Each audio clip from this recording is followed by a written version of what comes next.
श्रावण महिना चालू झाला आहे. श्रावणामध्ये खूप सारे सण साजरे केले जातात. श्रावण महिन्यातच सगळ्यांचे उपास तपास असतात.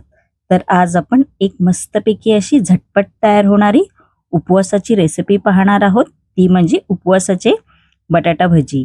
तुम्ही रोज रोज साबुदाणा चिवडा, साबुदाणा खिचडी, साबुदाणा वडा खाऊन कंटाळा आला असेल, तर ही उपवासाचे बटाटा भजी नक्की करून पहा. एकदम साधी सोपी सिंपल रेसिपी आहे आणि कमी साहित्यामध्ये तयार होते. नमस्कार मंडळी, एस एस फूड कट्टा या चॅनलमध्ये तुमचं स्वागत आहे. चला तर जराही वेळ न घालवता रेसिपीला सुरुवात करूया. आपण आता उपवासाच्या भजीचं बॅटर आहे ते तयार करून घ्यायचं आहे. इकडे मी 2 कच्चे बटाटे घेतलेले आहेत.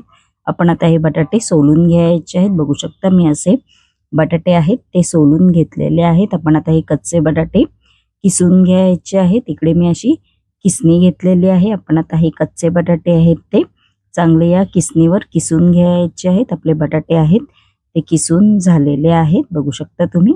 आपण आता ह्याच्यामध्ये पाणी घालायचं आहे. पाणी घालून आपण आता हे 2 ते 3 वेळा आपण हे चांगले स्वच्छ धुवून घेणार आहे, ज्यामुळे बटाट्याचा जो स्टार्च असतो तो निघून गेला पाहिजे. असं मिक्स करायचं आहे पाणी घालून. आणि बटाटे बघू शकता, आपण बटाट्याचा जो किस आहे तो चांगला असा स्वच्छ पाण्याने धुवून घेतलेला आहे. आपण आता हा बटाट्याचा किस आहे तो असा थोडासा असा पिळून घ्यायचा आहे, जेणेकरून जे पाणी आहे ते त्याच्यामध्ये निघून जाईल. आपण आता हा बटाट्याचा किस आहे तो दुसऱ्या बाउलमध्ये असा घातलेला आहे. बघू शकता तुम्ही, असं घालायचं आहे. त्यानंतर याच्यामध्ये आपण आता हिरवी मिरची आहे ती घालायची आहे. इकडे मी 3 हिरव्या मिरच्यांचा वापर केलेला आहे, अशी बारीक चिरून घेतलेली आहे. त्यानंतर 1 कप राजगिऱ्याचं पीठ आहे ते घेतलेलं आहे. तुम्ही इकडे साबुदाणा पीठचा पण वापर करू शकता. त्यानंतर चवीनुसार मीठ आहे ते घालायचं आहे. अगदी सोपं आणि कमी साहित्य आहे इकडे हे. आपण आता हे हाताच्या साहाय्याने असं मिक्स करायचं आहे. एकदम जास्त मिक्स करून घ्यायचं आहे. आपल्याला इकडे पाण्याचा वापर नाही करायचा आहे. बटाट्याच्या ओलसरपणानेच बॅटर तयार होईल. पाणी घालायची आपल्याला इकडे अजिबात गरज नाही वाटली.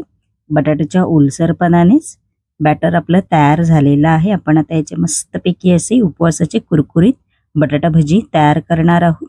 तेल गरम करायला कढईमध्ये मी आधीच ठेवलं होतं. तेल आपलं चांगलं कडकडीत गरम झालेलं आहे.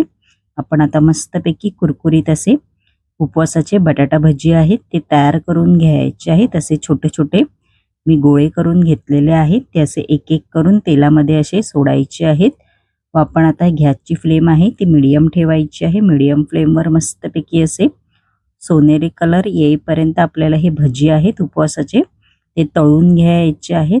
रोज रोज साबुदाणा खिचडी, साबुदाणा वडा, उपवासाचा चिवडा हे खाऊन कंटाळा आला असेल, तर ही एकदम साधी सोपी आणि कमी साहित्यामध्ये झटपट तयार होणारी रेसिपी उपवासाची करून पहा.